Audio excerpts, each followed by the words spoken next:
सोहळा आनंदाचा गजर विठुरायाचा अखंड हरिनाम सप्ताह मौजे कोऱ्हाळे बुद्रुक तालुका बारामती जिल्हा पुणे विनीत समस्त ग्रामस्थ भजनी मंडळ तसेच युवक मंडळ कोऱ्हाळे बुद्रुक. प्रेक्षेपण आपल्या आवडत्या मराठी हॉटस्पॉटवर. एकनाथ महाराज यांचा हरिपाठातील संत संगतीचं महत्त्व सांगणारा अत्यंत महत्त्वाचा असा अभंग आहे. चालू वर्ष हे संत एकनाथ महाराजांचं प्रयाणाचं 425 वर्ष आहे. म्हणजे चतुर्थ शतकोत्तर रौप्य महोत्सव वर्ष आहे. 425 वर्ष त्यांच्या प्रयाणाला झाले. म्हणून वर्षभर महाराष्ट्रात या निमित्ताने एकनाथ महाराजांचं चरित्र अभंग गायले जातात मोठ्या प्रमाणामध्ये.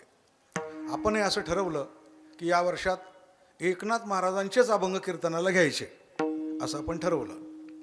कारण त्या मानाने तुकाराम महाराजांच्या तुलनेमध्ये जर विचार केला तर बाकीच्या सगळ्या संतांचे गाथे अजून तसेच पडलेले आहेत. सर्व वाङ्मय आपण पाहिलेलं नाही आहे आणि पाहणं गरजेचं आहे. कारण एकनाथ महाराजांचं वाङ्मय ज्या काळात निर्माण झालं त्या काळाचा आणि त्या वाङ्मयाचा जर आपण एकत्र करून विचार केला तर प्रचंड प्रतिकारशक्ती त्या वाङ्मयात आहे.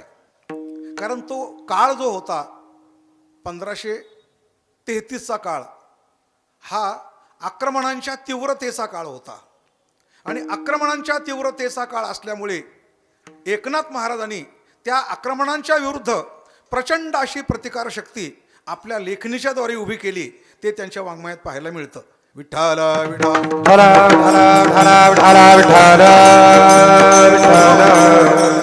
म्हणून आपल्याला ती प्रतिकारशक्ती काय आहे आज आपल्याला या अभंगाच्याद्वारे विचार करायचा आहे. अतिशय सुंदर वातावरण या ठिकाणी तयार झालेले आहेत. श्री क्षेत्र कोऱ्हाळे बुद्रुक भगवान शंकराच्या प्रांगणामध्ये अखंड हरिनाम सप्ताह चालू आहे. आपण सर्वजण रोज कीर्तन प्रवचन ऐकून तृप्त होत आहेत. आणि त्यात आणखीन शिवपुराण चालू आहे. अमोल महाराज या ठिकाणी दररोज शिवपुराण सांगतायत. वारकरी संप्रदायाचे पाठीमागचे 50 वर्ष म्हणजे 5 दशकं जर पाहिले तर बऱ्याच मोठ्या प्रमाणामध्ये प्रत्येक दशकामध्ये आणि परिवर्तन होत गेलेलं आहे, वाढ होत गेलेली आहेत.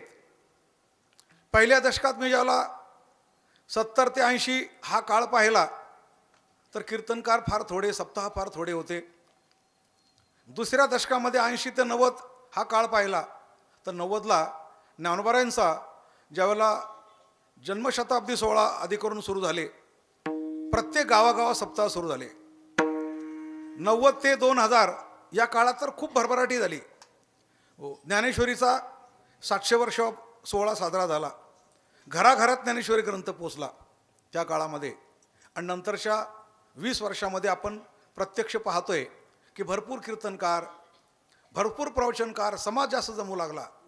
आम्हाला सुरुवातीच्या दशकामध्ये समाज फार थोडा असायचा. 10-15 माणसं, 10-15 बाया. ते 10-15 माणसं म्हणजे रिटायरमेंट, 10-12 बाया म्हणजे बहुतेक विधवा. तरुण जर एखादा कीर्तनाला आलाच तर लोक म्हणायचे हे काय तुझं वय आहे का कीर्तन ऐकायचं. म्हणजे त्यावेळेला त्याचा समज होता की म्हाताऱ्या माणसांचं हे काम, कीर्तन ऐकणं म्हणजे म्हाताऱ्या माणसांचं काम आहे. पण वाङ्मय जर पाहिलं तर तरुणांना उत्तेजित करणारं वाङ्मय आहे. तुकोबा तर म्हणतात, तरणा भाग्यवंत नटे हरिकीर्तनात, गाये नाचे उडे आपुल्या छंदे, मनाच्या आनंदे आवडीने. सगळ्या संतांचं तर आपण वय पाहिलं. शंकराचार्य 32व्या वर्षी प्रयाण, ज्ञानोबराय 21व्या वर्षी समाधिस्थ, तुकाराम महाराज 42व्या वर्षी निर्धामाला म्हणजे वैकुंठगमन. तरुणपणातच सगळं केलेलं आहे. म्हणून तरुणांनी हे श्रवण करायला पाहिजे. पण तो त्या काळात तसं काही दिसलं नाही. नंतरच्या काळामध्ये जी वाढ होत गेली त्या आत्ताच्या दोन दशकात तरी असं पाहायला मिळतंय किंवा आजच्या दशकात, शेवटच्या दशकात असं पाहायला मिळतंय बऱ्याच गोष्टी नव्यानं सुरू झाल्या. पूर्वी चाल म्हणणारी माणसं आपली चाल 2-3 मिनटात उरकून घ्यायचे. कारण मामासाहेब कीर्तन करत असताना टाटानगर, कुर्ला, सर्वेश्वर मंदिर मुंबईमध्ये खाशाबा कोकाटे आदी करून गायक असायचे त्या गायत. खाशाबुवाची चाल 1-2 आलाप जास्त वाढले, जास्त नाही. मामासाहेबांनी सांगितलं, मामा खाशाबुवा ही कीर्तनात चाल आहे, चालीत कीर्तन नाही आहे. कीर्तनात चाल आहे, चालीत कीर्तन नाही. आता या दशकात आणखीन काही गोष्टी पाहायला मिळत आहेत. हो, आपल्याकडं तशा नाही दिसत. बरं वाटलं मला. चाल थांबून पखवाजाचे मुखडे चालतात, खाड खाड खाड, लोक टाळ्या वाजवतात. 10 मिनटं तेच चालतं आणि परत जुगलबंदी चालते.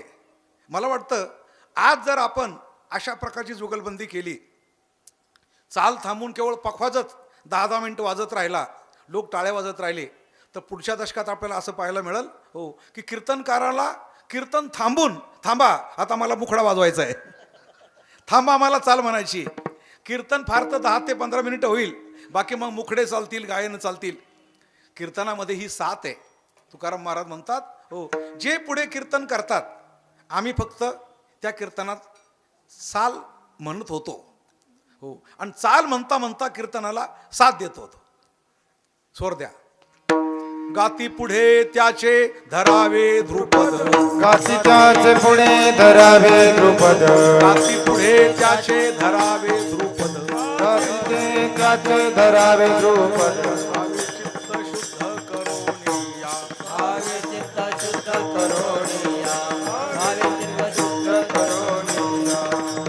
परंपरा हीच होती.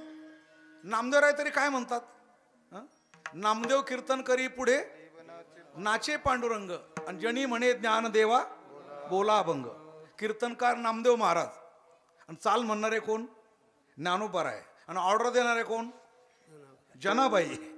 काय असेल ना, घरामध्ये दासी, नामदेवराच्या घरामध्ये दासी, पण कीर्तनात फडकरी आहे ना हो. जनाबाईंनी ऑर्डर द्यायची की तुम्ही कीर्तन करा, तुम्ही चाल म्हणा, तुम्ही पखवाज वाजवा. परमार्थाचा अधिकार फार मोठा होता जनाबाईंचा. या कीर्तनाच्या परंपरा होत्या हो. सुंबाचा करदोडा, रक्त्याची लंगोटी, नामा वाळवंटी कीर्तन करी. ब्रह्मादिक देव येऊनी पाहती, आनंदे करीती जय जयकार. जणी म्हणे त्यांचे काय वर्णू सुख, आणि पाहती जे मुख विठोबाचे. सुंबाचा करदोडा, रक्त्याची लंगोटी. नामदेवरांचा वेश होता. कीर्तनात उभे राहिले की सुंब कमराला बांधलेलं, म्हणजे करदोडा कशाचा, सुंबाचा. लंगोटी कशाची, रक्त्याची लंगोटी. असं काही बारदान वगैरे, त्याची लंगोटी. आणि असं नामदेवराचं कीर्तन. आता हातामध्ये 4-4, 5-5 अंगठ्या आताच्या काळात, आता जे आपण पाहतोय हो, ते मेकअप केलेलं सुंदर. आणि का करू नये कीर्तनाचे नटनाचे, मेकअप केलेलं, बोटामध्ये अंगठ्या घातलेल्या वगैरे. मला जुनी आठवण आली. जोग महाराजांचं कीर्तन होतं. समोर गंगागिरी महाराज बसले होते. आता दोन्ही महापुरुष आहे. जोग महाराज बोलता बोलता बोलून गेले, सोने रूपे आम्हा मृत्तिके समान, माणिक पाषाण खडे जैसे. सोनं रूप आम्हाला मृत्तिकेसारखं आहे. असा हात वर केला आणि हा हात खाली होता. गंगागिरी महाराजांनी पटकन हात धरला. कोणाचा, काय ऐकलं तुम्ही, जोग महाराजांचा. पटकन हात धरला हो. आता हात का धरला यांच्या लक्षात आलं. आपण म्हणतोय सोने रुपये मृत्तिके समान, आणि आपल्या गळ्यामध्ये सोन्याची लॉकेट माहिती आहे, पहिलवानाचं असतं बघा, ते बारीक आहे ना, इथे त्याला आमच्याकडे पेटी म्हणतात, जाड अशी पहिलवानाची खुंटी गळ्यामध्ये सोन्याचं. त्यांच्या लक्षात आलं आपलं मनगट का धरलं, आपल्या गळ्यात सोनं आहे, आणि आपण बोलून गेलो सोने रुपये आम्हा मृत्तिके समान. याने काय केलं, हात मोकळा होता ना, एक हात धरला म्हणून काय झालं, हात काही वेळेला वाचेने उत्तर द्यायचे असतात आणि काही वेळेला क्रियेने उत्तर द्यायचे असतात. त्याने काय केलं माहिती का, हा हात पकडला ना, दुसऱ्या हाताने हो ती काढून ताडकन फेकून दिली, आणि त्यांनी पण हात सोडून दिला. समोरच्यानं काही माहिती नाही. असा तो एक काळ होता. म्हणून दशकं बदलली, कीर्तनाचे रूप बदलतायत. आज आपण जर त्याला आवर घातलं नाही तर पुढच्या दशकामध्ये आणखी आपल्याला वाईट दिवस पाहायला येतील. ते दिवस वारकरी संप्रदायाला पाहायला येऊ नये अशी माझी हो सर्व दर्शकांना विनंती आहे. विठ्ठला विठ्ठला.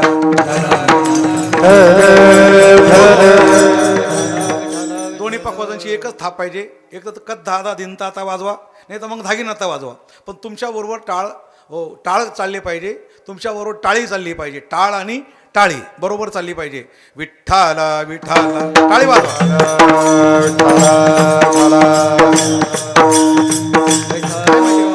विठ्ठल विठ्ठलचा बोल आहे ना पहिला कद 10 दिनतात आहे. तुमच्या कद बरोबर टाळी वाजली पाहिजे. विठ्ठला टाळी वाजवा.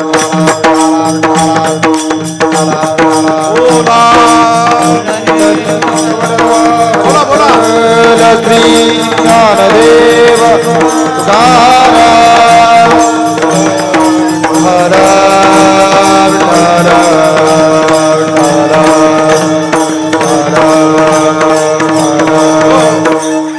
अत्यंत सुंदर वातावरण तयार झालेत. अभंगाची प्रस्तावना करतो. ज्या एकनाथ महाराजांचं सध्या चतुर्थ शतकोत्तर रौप्य महोत्सवी वर्ष आहे 2024, त्यांच्या मी काही कालखंडातल्या तुम्हाला तारखा सांगतो आणि मग त्या तारखांची कारणं पण सांगतो. 1001, 1192, 1296, 1436, 1528, नाही त्याच्या आधी 1598, मग 1528, 1533, 1598, 1458 आधी पाहिजे. त्यानंतर मग 1599 आणि मग 1608 या तारखा हा मधला एक कालखंड आहे. आधीच्या मी सोडून देतो, फक्त 1498 पासून पुढे सांगतो. 1498 मीराबाईंचा जन्म आहे. 1528 बाबरने केलेलं आक्रमण आहे. 1533 एकनाथ महाराजांचा जन्म आहे, म्हणजे अवतार कार्य.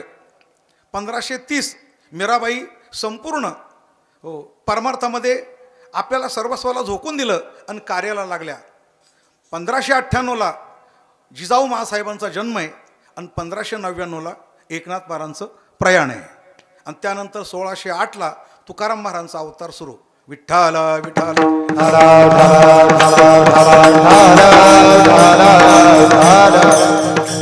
एवढ्या तारखा तुम्हाला मी का सांगितल्या त्याचं कारण आहे. 1528ला जे बाबरने आक्रमण केलं त्या काळामध्ये या सर्व संतांनी अवतार का घेतले तर तो आक्रमणांचा काळ होता. राम मंदिर पाडलं पण बांधलं तर पाहिजे ना. आक्रमणं होत आहेत पण प्रतिकार कोणीतरी केला पाहिजे ना. आतापर्यंत आक्रमणांचे पाढे आम्हाला शिकवले. बाबर आला, गजनी आला, मोहम्मद घौरी आला, अकबर आला, बाबर आला, औरंगजेब आला, अब्दाली आला. पण हो हे आले पण कोणीतरी प्रतिकार केला म्हणून तर भारत टिकलाय. बरोबर आहे ना. हो, आक्रमणांच्या मेहरबानीने भारत टिकलेला नाही आहे. प्रत्येक आक्रमणाला, प्रत्येक आक्रमण करणाऱ्यांना भारतात त्या कोणीतरी प्रतिकार केला म्हणून भारत देश उभा आहे. हे मान्य करावं लागेल तुम्हाला. गजनी आला असेल, गोगाजींनी प्रतिकार केला. मोहम्मद घौरी आला, पृथ्वीराज चव्हाणांनी प्रतिकार केला. बरोबर आहे. हो, अल्लाउद्दीन खिलजी आला, राजा रतन सिंग त्यांनी प्रतिकार केला. बरोबर आहे. हो, बाबर आला असेल, राणा संघाने प्रतिकार केला. अकबर आला असेल, महाराणा प्रतापांनी प्रतिकार केला. औरंगजेब आला असेल, आता हे मी सांगायला पाहिजे का? कोणी? छत्रपती शिवाजी महाराजांनी प्रतिकार केला. अब्दाली आला असेल, राघव भरारी, रघुनाथराव पेशवे, बरोबर आहे, सदाशिवराव पेशवे यांनी प्रतिकार केला. हो, म्हणून प्रतिकार केल्याशिवाय आमचा भारत जर उभा नाही, प्रतिकार करणाऱ्यांचे जर आमच्यावर उपकार आहे भारत टिकवण्याकरता, तर मग आक्रमणं करणाऱ्यांचे आम्हाला धडे शिकवायला पाहिजे का प्रतिकार करणाऱ्यांचे? कोणाचे? प्रतिकार करणाऱ्यांचे. पण आमचं दुर्दैव आहे की आम्हाला आक्रमकांचे धडे शिकवले. मला लहानपणी आठवत आहे, औरंगजेबचा धडा होता बरं का, गजनीचा धडा होता, गजनीचा मोहम्मद तुगलकचा धडा होता. अहो, अकबर द ग्रेट त्याची मालिका पण चालली होती. या सरकारला नेमकं काय शिकवायचं होतं मुलांना तेच कळत नाही. भारतामध्ये काय गजनी तयार करायचे होते का औरंगजेब तयार करायचे होते का अब्दाली तयार करायचं होतं काय माहिती नाही. पण आक्रमकांचे मात्र धडे शिकवले, तसे प्रतिकार करणाऱ्याचे धडे शिकवले नाही. मला फक्त एकच म्हणायचंय की त्या अत्यंत आक्रमणांच्या तीव्रतेच्या काळामध्ये एकनाथ महाराजांनी हातात सूत्र घेतले आणि त्यात हा अभंग तयार झाला. विठाला विठाला.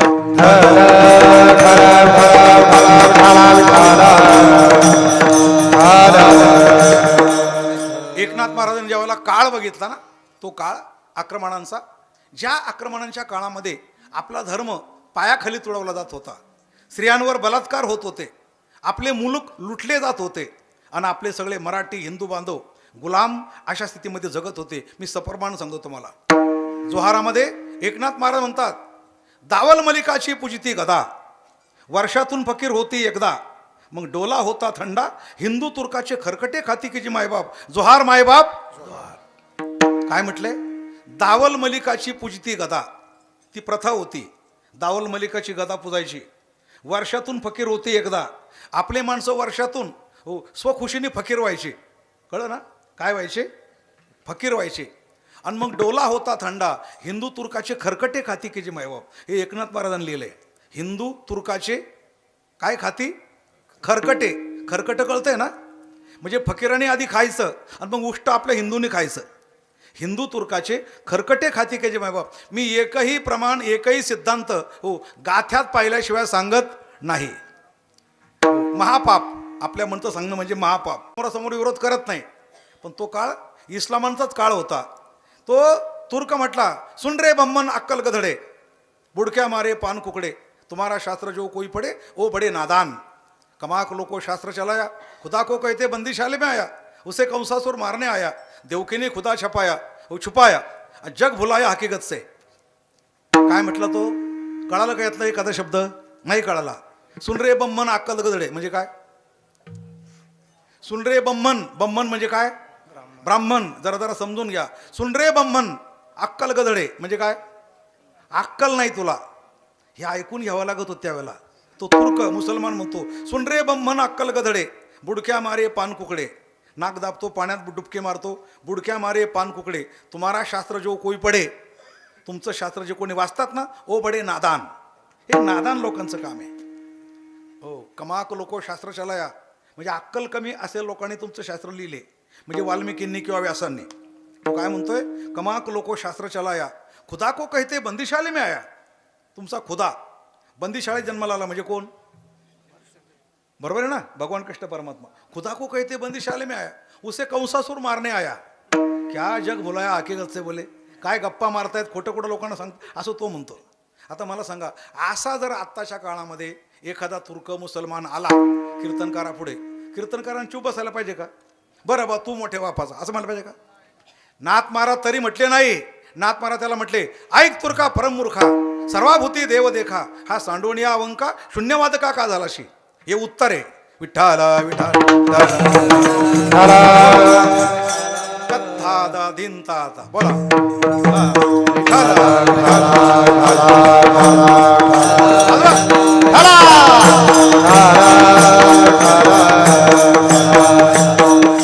विसंगती नाही पाहिजे, बरोबर पाहिजे.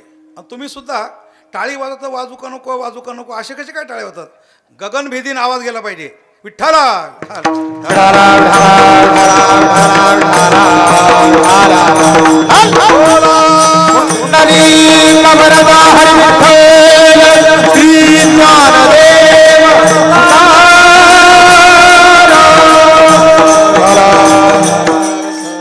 उत्तर द्यायच्या वेळेला उत्तर दिलं पाहिजे जिथल्या तिथं, जसंच्या तसं आणि ज्याचं त्याला. ज्याचं त्याला, जिथल्या तिथं आणि जसंच्या. हे उत्तर आहे, द्यायची पद्धत आहे. नाही वेळ निघून गेल्यानंतर त्याला काय फायदा आहे? 12 ठिकाणी बॉम्ब टाकलं, हे रडत गेले अमेरिकेला, हम क्या करेंगे. अरे ही काय पद्धत आहे का बोलायची? तिथंच उत्तर देऊन टाकायचं. वेळ लागता कामा नाही.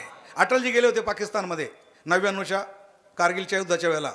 पाकिस्तानची एक पत्रकार म्हटली, बोले अटल जी आप कुंवारे है, मैं भी कुंवारी हूँ, मैं आपके साथ शादी करना चाहती हूँ. बघा नेटवर तुम्ही काढा मोबाईलमध्ये, ते लगेच मिळतं मला. अटलजींना ती म्हणाली, मैं कुंवारी हूँ, मैं आपके साथ शादी करना चाहती हूँ, लेकिन मुझे मुंह दिखाई में पुरा काश्मीर दे दो. काय म्हटली ती? मी तुमच्यावर लग्न करते, मला मुंह दिखाईमध्ये काय द्या?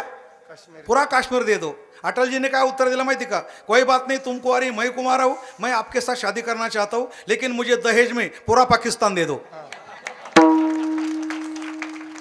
तू आमच्याकडे काश्मीर मागते, मी पुरा पाकिस्तान मागतो. विठाला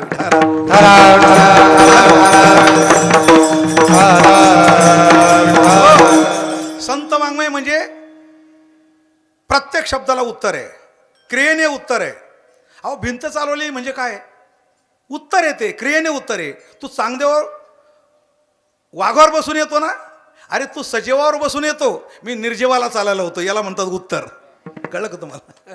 तू जीवावर सत्ता गाजवतो, मी निर्जीवावर सत्ता गाजवतो, याला म्हणतात उत्तर. संतांनी प्रत्येकाला उत्तर दिले. याज्ञिकाला उत्तर दिलं, ज्ञानाला उत्तर दिलं, कापडियाला उत्तर दिलं, योग्याला उत्तर दिलं, कर्मठाला उत्तर दिलं, धार्मिकाला उत्तर दिलं, शाब्दिकांना उत्तर दिलं, आणि त्यातून संत वाङ्मय तयार झालं. विठाला विठाला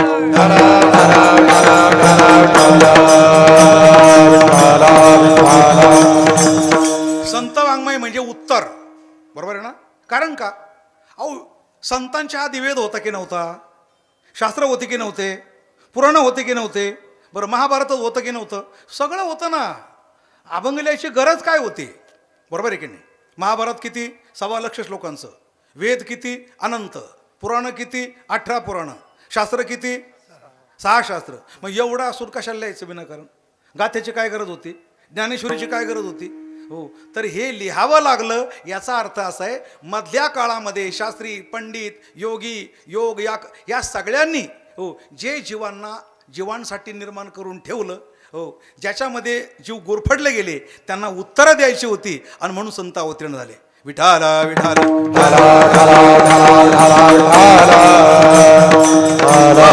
संत आले कशा करता?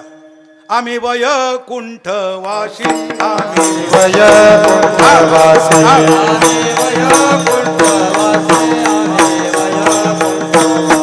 आलो याची कारणासी, आलो याची कारणासी, आलो याची कारणासी, आलो याची कारणासी.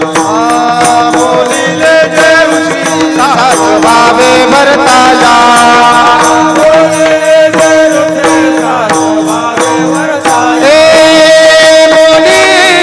देवशी सात भावे भरताया, बोलिले देवशी सात भावे भरताया, बोलिले देवशी सात भावे भरताया. संताचे मार्ग आडराने भरले जग, लाडू संताचे मार्ग आडराने भरले जग, लाडू संताचे मार्ग आडराने भरले जग, लाडू संताचे मार्ग आडराने भरले जग. आम्ही वैकुंठवासी, आलो याची कारणासी,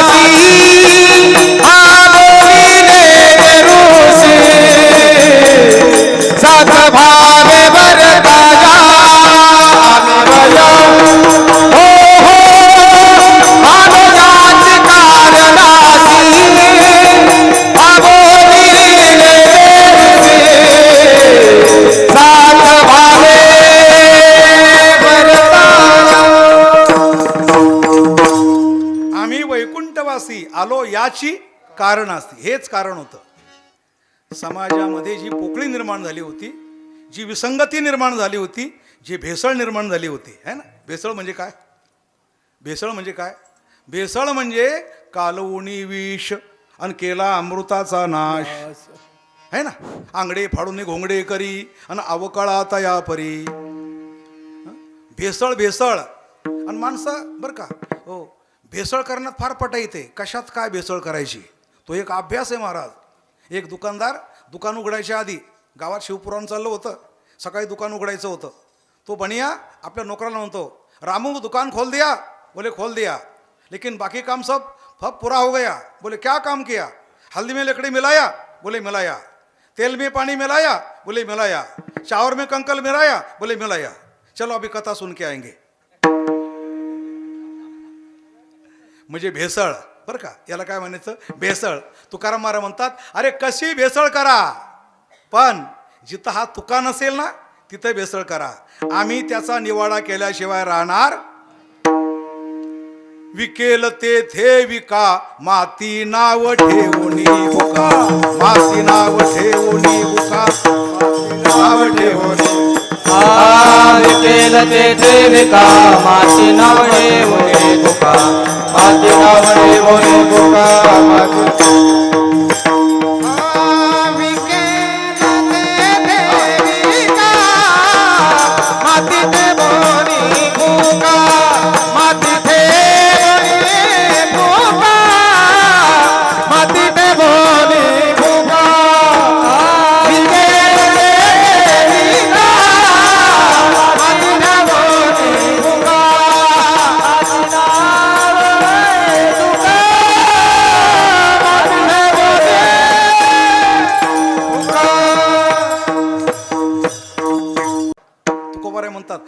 नाटक आमच्या समोर येऊ द्या.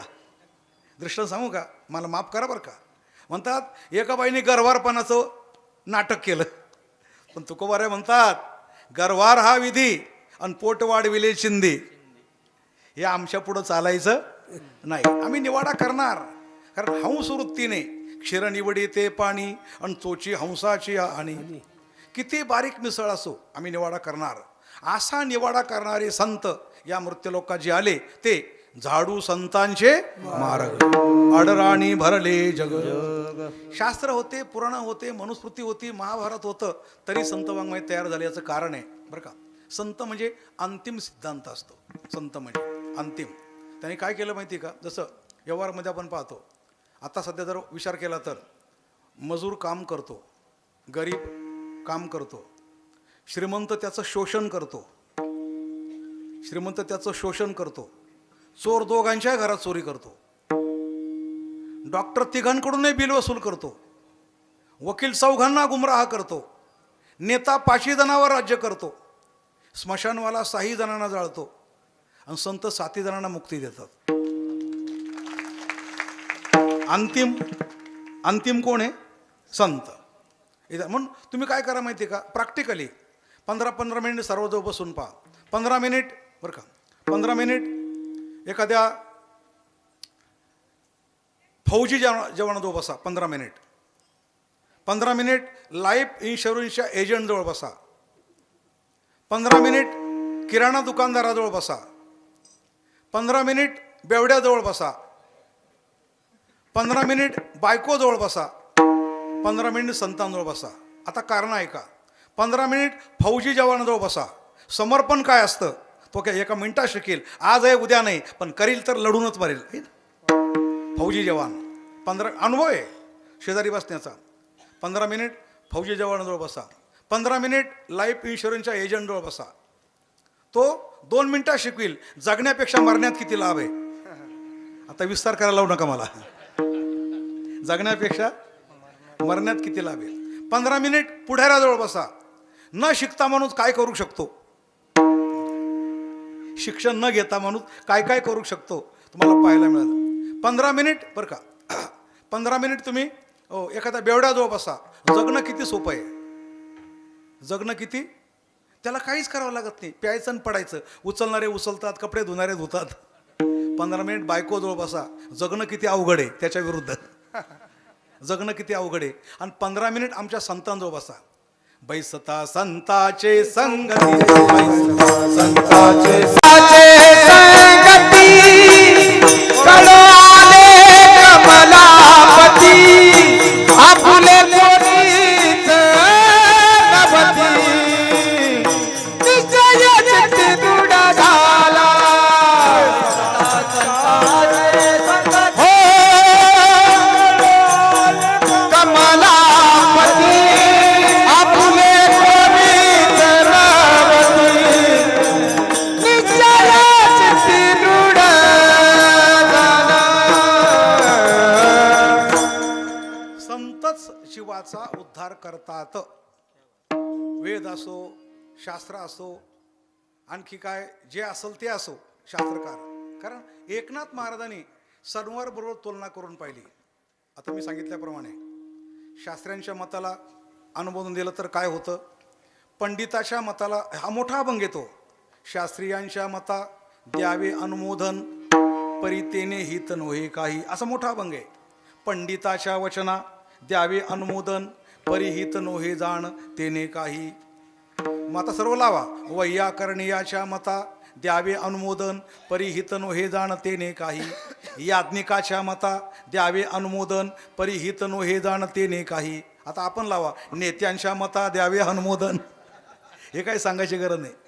अनेकांच्या मताला अनुमोदन दिलं, पण एकनाथ महाराज म्हणतात हो संतांच्या मता द्यावे अनुमोदन, एका जनार्दनी हित होय.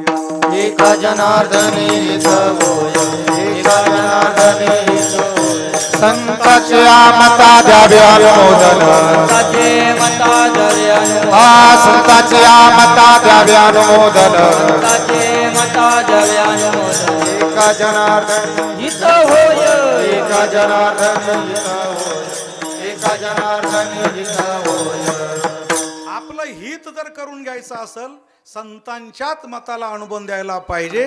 स्वहिता करता संतच आपला उद्धार करता. हे अभंगाच्या पहिल्या चरणात स्वहित कारणे संगती साधूचे. स्वहित कारणे संगती साधूचे. संगती साधूचे.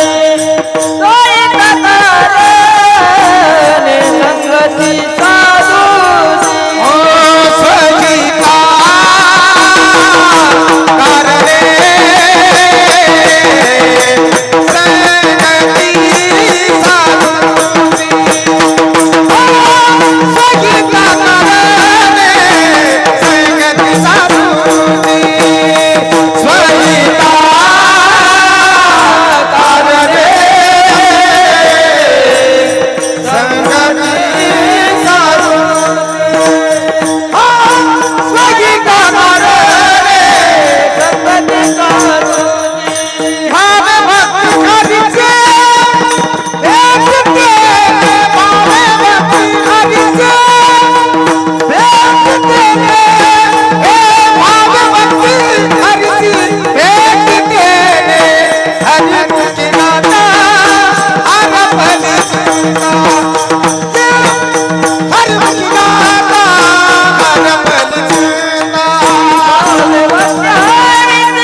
सर्वच गेले पण सत्य मार्ग दाखवणारे संत बस ते यक्ष यांच्या संवादातला एक भाग आहे. ज्यावेळेला यक्षाने म्हणजे पहिले पांडवांपैकी नकुल सहदेव हे पाणी प्यायला गेले एक एक जण. तिकडून नदीच्या पलीकडे यक्ष होता. त्याने सांगितलं थांब नकुल पाणी पिऊ नको. या सरोवरावर माझी सत्ता आहे. माझ्या प्रश्नाचे उत्तर दिल्याशिवाय तुला पाणी पिता येणार नाही. त्यावेळेला नकुलाने पाणी प्यायचा प्रयत्न केला. परिणाम तो गतप्राण झाला. नंतर सहदेव गेला त्याचंही तसंच झालं. मग अर्जुन गेला मग भीम गेला. चौघही जण गतप्राण झाले. धर्मराजाला कळालं. धर्मराजा गेला बघतो तर आपले 4 भाऊ पाणी पिऊन मृतावस्थेत आहे. धर्मराजा विचार करतोय असं का झालं. त्याने पण पाण्याला स्पर्श केला. तिकडून आवाज केला. यक्ष म्हणतो धर्मा थांब. माझ्या प्रश्नाचे उत्तर दिल्याशिवाय तुला पाणी पिता येणार नाही. हो महाराज बोला काय तुमचे प्रश्न आहे. मग यक्षाने प्रश्न विचारले. धर्माने उत्तर दिलं. महाभारतात फार मोठा संवाद येतो. खूप मोठा संवाद आहे. पृथ्वीपेक्षा वजनदार काय माता आहे. स्वर्गापेक्षा उंच काय माझे पिता आहे. खूप मोठं प्रकरण आहे ते. त्यामधलं एक प्रकरण सांगतो. यक्षाने प्रश्न विचारला धर्मा सुखी कोण. आश्चर्य काय. वार्ता कोणती आणि मार्ग कोणता. सुखी कोण. धर्मराजाने उत्तर दिलं यक्षा मला वाटतं जगामध्ये तो सुखी घरची भाकरी खातून कर्जरहित असतो. किती साधी सिंपल व्याख्या आहे. सुखी माणूस कोण. घरची भाकरी खातो आणि कर्जरहित असतो. आणि आपलं कसं आहे ढाब्यावर जेवतो आणि पतपिढीचे पैसे काढतो. भारताच्या सम्राटाने उत्तर दिलं जगामध्ये तो सुखी जो घरची भाकर खातो. खरंच ना. ज्या भाग्यवंताला सकाळी सकाळी उठल्यानंतर 8-9 वाजता बरं का हो आणि दुधाबरोबर म्हणा किंवा भाजीबरोबर आपली पत्नी गरम गरम भाकरी करून देते त्याच्यासारखा भाग्यवान इंद्र सुद्धा नाही आहे. अरे ग्रस्त आश्रम म्हणजे काय महाराज. उठला सुटला काही माणसं उठल्या सुटल्या हॉटेलमध्ये काही खरं नाही. याच्यावर माझा विषय लांबल म्हणून बोलत नाही ते. पण भाग्यवान तो असतो, घरची भाकरी खातो आणि कर्जरहित असतो. कसा असतो? कर्जरहित. हे त्याला उत्तर. सगळे उत्तर देत नाही, फक्त एवढंच संतांबद्दल. मार्ग कोणता आहे ना, मार्ग कोणता. यक्ष म्हणतो धर्मा सांग, मार्ग कोणता श्रेष्ठ आहे. धर्मराजाने सांगितलं तर्काच्या मार्गाने जावं, तर्काची वेगळी प्रतिष्ठा.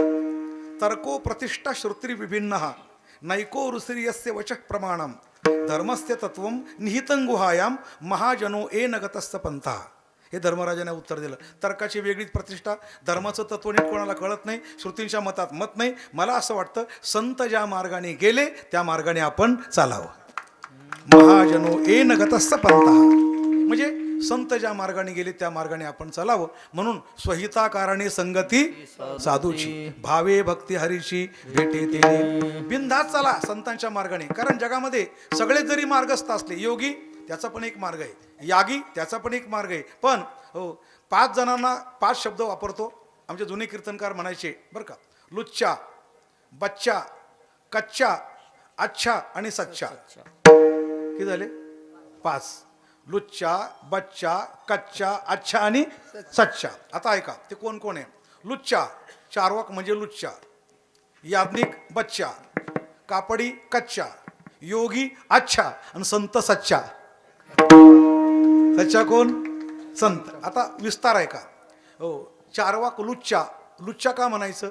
हा उठसूट जिभेच्या आहारी गेलेला, स्वैर वागणारा, एखादच पाहत नाही, शिवरात्र पाहत नाही, अंगा मनासी रुसावे आणि येतुलेनी कृत्याकृत्य नाठवे करणीयाचे नावे भलतीची करी.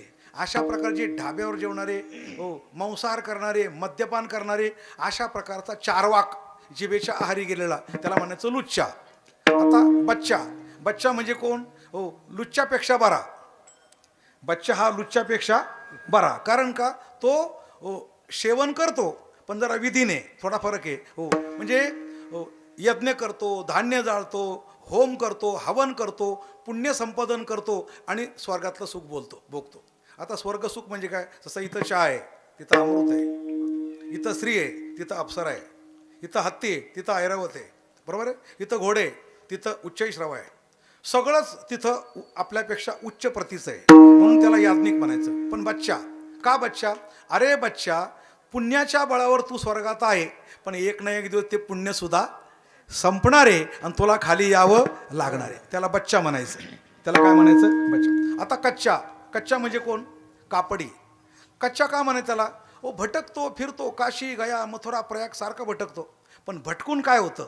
आत्मज्ञान तर त्याला काही कळत नाही, अंतर्मुख होत नाही, श्रवण करत नाही, नुसता भटकतो. आत्मज्ञान बिना नर भटकत आहे, कहा मथुरा कहा कासे. ते म्हटलंय ना, कुठे शोधिशी रामेश्वर अन कुठे शोधिशी काशी.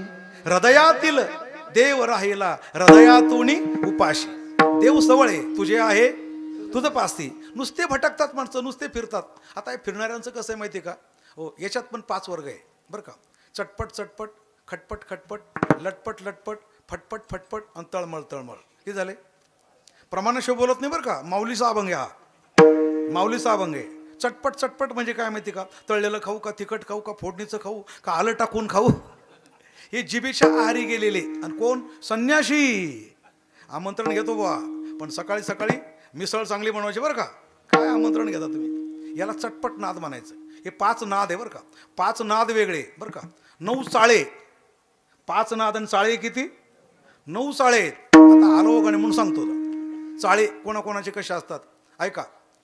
हटकर कुणबी वाट मोडी, रिकामा ब्राह्मण करीतो चाडी, गुळेविने शिंपी बोटे चाटी, प्रेमेविने तेली क्षेम दे लाटी, जिताशी कोष्टी घातला खाचे, प्रेमेविनं कुंभार नाचे, लोहार हिवेविनं तापे, सोनारा लागले धापे, नामा म्हणे यातीचे चाळे, दुखणेविनं परीट खिळे. किती चाळे झाले? मोजलेच नाही तुम्ही. 9 चाळे. प्रत्येकाला एक एक चाळा असतो, पण तो आजचा आपला विषय नाही. मी काय तुम्हाला सांगत होतो, चटपट चटपट हा एक नाद आहे. नाद 5 नाद. आता दुसरा नाद म्हणजे फटपट फटपट. फटपट म्हणजे काय माहिती का? योग समाधी, नाडी चुकली की फटपट सुरू होते. आता खटपट. खटपट म्हणजे काय? हा ग्रंथ, दुसरा ग्रंथ, तिसरा ग्रंथ, विचारसागर, अमृतानुभव, चांगदेव 65, सगळ्या डिग्र्या ह भ प प पू गु म्हणजे गु करून शून्य. गु करून शून्य म्हणजे गुरुवर्य. अलग लक्षामध्ये. अहो बरोबर आहे ना. अहो काही माणसांना पाठीमागून गु नाही लावला तर राग येतो. पत्रिकेमध्ये जर म्हणजे तुम्ही वेगळा चुकीचा अर्थ करू घेऊ नका. पत्रिकेमध्ये नावाच्या मागून गु नाही लावला तरी राग येतो. लावत चला बरं का, लावत चला. विनोद सोडा. हो तर खटपट, चटपट, खटपट, फटफट. आता लटपट. लटपट म्हणजे काय माहिती आहे का? गुरु शिष्य, गुरु शिष्य. या गावामध्ये 15 शिष्य, त्या गावामध्ये 20 शिष्य, त्या गावामध्ये 50. गावोगाव शिष्यच करत फिरतो आणि प्रत्येक वर्षी शिष्याच्या घरी जातो म्हणजे जातो. गुरुने वेशीमध्ये प्रवेश केला का शिष्य पळून जातो. गुरु आला वेशीद्वारी, शिष्य पळतो खांडोरी. कशासाठी केले ने त्याचे आले वर्षासन, रांडा पोरा ते गोविती आणि वर्षासने ते लाविती. तुकोबाराय म्हणतात, तुका म्हणे आईसे गुरु शिष्य पण आणि विठोबाची आण नरका जाते. असं गुरु शिष्य पण नाही पाहिजे. चला पुढे काय आणखीन झालं आता? तळमळ. तळमळ. तळमळ म्हणजे काय माहिती का? मंदिर तयार झालं पण मला जायला जमलं नाही. काशीला गेलो होतो पण अयोध्या राहून गेली. अशी तळमळ तळमळ करतो. हे 5 नाद आहे. तेव्हा मला काय सांगायचं आपल्याला? पहिला हो लुच्चा, चारवाक लुच्चा, याज्ञिक बच्चा, कापडी कच्चा. नुसतं भ्रमण करून काय होतं?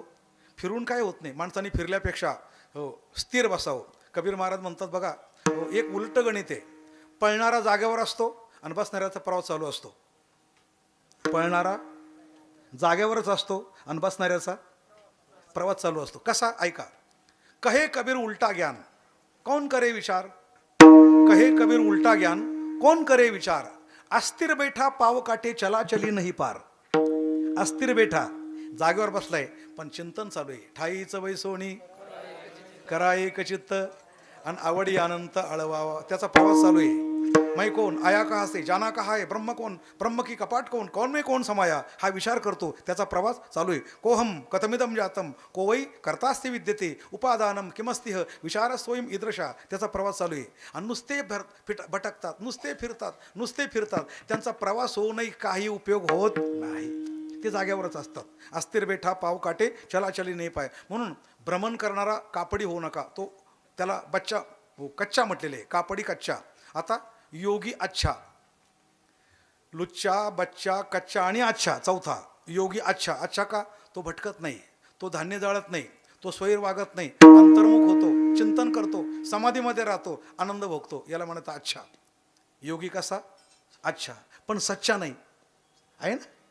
अच्छा आहे पण सच्चा का नाही? हो तो अच्छा एवढ्या करता की तो भटकत नाही म्हणून अच्छा, स्वैर वागत नाही म्हणून अच्छा, आत्मप्राप्ती करून घेतो म्हणून अच्छा. पण आपल्याला झालेली आत्मप्राप्ती दुसऱ्याला देत नाही म्हणून कच्चा, म्हणून सच्चा नाही. विठाला विठाल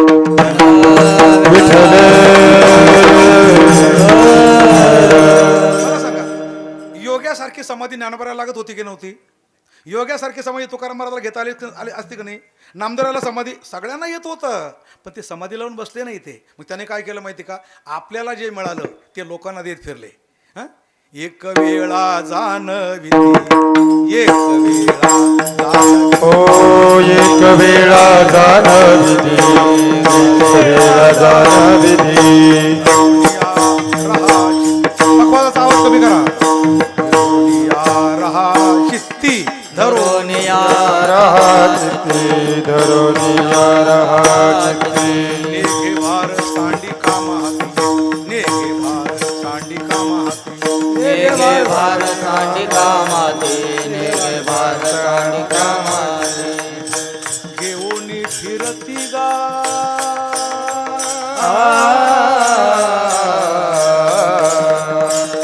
हे रामकृष्ण वासुदेवा, दानवी जनाची वाजवी शिकोया, टाळ घागऱ्या गोष्टीला रामकृष्ण वासुदेवा.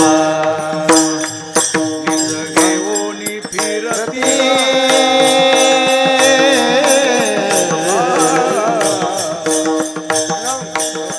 रामकृष्ण वासुदेवा, दानवी जनाची वाजवी शिकोया, टाळ घागऱ्या गोष्टीला रामकृष्ण वासुदेवा.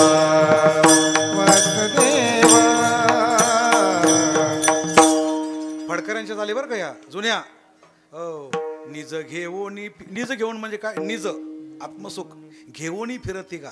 हो म्हणजे मोक्षाची काय म्हटले? हो कैवल्याचा अधिकारी, मोक्षाची सोडी बांधी करी. अलग लक्षात. ज्याला पाहिजे त्याला मोक्ष देऊ शकतात ते. योग्यासारखा एकटा आनंद भोगत नाही. कारण का? पृथ्वी तरते आणि तारते. झाडं आपली फळं दुसऱ्याला देतात, गायी आपलं दूध जगाला देतात, त्याप्रमाणे संत तुकोबाऱ्या म्हणतात, स्वतः तरण्यात काय मजा आहे. आप तरी त्या की कोण बढाई, औरण को भलो नाम धराई. काहे भूमी इतना भार राखे, दुबत धनु नाही दूध चाखे. बरसत मेघ फलतही बिरखा. हो, आता मेघ कोणाकरता वर्षाव करतो? लोकांकरता. वृक्षांना फळे येतात कोणाकरता? लोकांकरता. गाय दूध कोणाकरता देते? लोकांकरता. आणि त्या जगामध्ये परोपकाराच्या जगात योगी जर एकटा योग सेवन करत असेल तर ते संतांना मान्य नाही. म्हणून अच्छा आहे पण सच्चा नाही. विठाला विठाला ठाला ठाला ठाला ठाला. म्हणून हो, सगळ्यांच्या मताला अनुमोदन दिलं. पण एकनाथ महाराज म्हणतात हो की संताची या मता द्यावे अनुमोदन आणि एका जनार्दनी हित होय. पहिलं चरण झालं स्वहिताकारणे संगती साधूची. बरं चला, आता देवाचं मत काय? देवाचं मत काय? हो, देवही तेच म्हणतो, मला जग निर्माण करता येतं पण जगात सुख शांती नांदवता येत नाही. मला जग निर्माण करता येतं पण जगामध्ये सुख शांती स्थैर्य निर्माण करता येत नाही, परमार्थ वाढवता येत नाही. बरं का, मला वाल्ह्या कोळी हो किंवा रावण मारता येतो, मला रावण मारता येतो पण रावणाला सज्जन बनवता येत नाही. मला कंस मारता येतो पण कंसाला साधू बनवता येत नाही. म्हणून संत कशा असतात? संतांना वाल्या भेटला, आलं का लक्षामध्ये, पण त्याने वाल्याला मारलं नाही. काय केलं? वाल्याचा वाल्मिक तयार केला. हे संतांसारखं मला जमत नाही. आलं का लक्षामध्ये? मला मारणं, आता मला दुष्टाला मारणं सोपं का संत बनवणं सोपं? संत बनवणं अवघड आहे. मारायला काय, धरली कुऱ्हाड टाकली, मारून टाकला, ते तर कोणाला जमल. पण दुष्टाला सुष्ट बनवता आलं पाहिजे, हो नाही का, मूर्खाला शहाणं बनवता आलं पाहिजे, ते संतांना बनवता येतं. म्हणून संत श्रेष्ठ आहे या भूतलावर. हो, जगन्यता परमात्म्यापेक्षा संत श्रेष्ठ आहे. म्हणून जिथं जिथं संत तिथं तिथं देव, आणि जिथं जिथं देव तिथं तिथं संत. म्हणून हरी जिथं आहे तिथं संत आहे. अभंगाच्या दुसऱ्या चरणात ओ हरी ते संत, संत ते हरी. हरी ते संत,